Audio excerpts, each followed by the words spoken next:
गणेशोत्सवाच्या पार्श्वभूमीवर पुनीत बालन ग्रुप प्रस्तुत आणि ज्ञाती ग्रुपच्या सहयोगाने लोकमत गणनायक पुरस्कार प्रदान सोहळा पार पडला।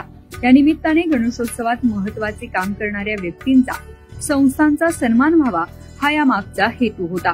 पुणे शहर आणि पिंपरी चिंचवड शहरातील निमंत्रित गणेश मंडळांचा आणि निवडक गणेशोत्सव प्रतिनिधींचा सन्मान या विशेष कार्यक्रमात केला गेला।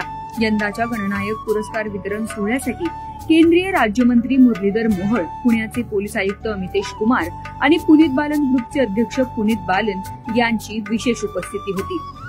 तसेच पुण्यातील अनेक मंडळांचे कार्यकर्ते, सामाजिक कार्यकर्ते, प्रतिनिधी उपस्थित होते।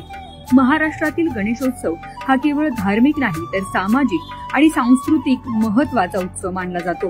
पुण्यात साधारण 3,500 गणेश मंडळे आहेत। या लोकमत गणनायक पुरस्कारामुळे गणेशोत्सवाच्या आयोजनात महत्त्वाची भूमिका बजावणाऱ्या मंडळांच्या कार्यकर्त्यांना एक प्रकारे कौतुकाची थाप मिळाली। लोकमतच्या या गणनायक पुरस्कार सोहळ्याबाबत पुनीत बालन नेमकं काय म्हणाले पाहूयात। नाही, मला वाटतं की हे खूप छान उपक्रम आहे। लोकमत आणि पुनीत बालन ग्रुप संयुक्त विद्यमाने हे जे गणनायक पुरस्कार, कारण ह्या गणनायक पुरस्कारमध्ये फक्त पुणे शहराचे गणेश मंडळ नव्हते, त्याच्यात पिंपरी चिंचवड असेल, पुणे ग्रामीण म्हणजे आणि पुणे जिल्हा, तिकडून इंदापूर असेल, बारामती असेल, उर्ली कांचन असेल, या साईडला दौंड असेल, ह्या मंडळांना पुरस्कार दिलाय।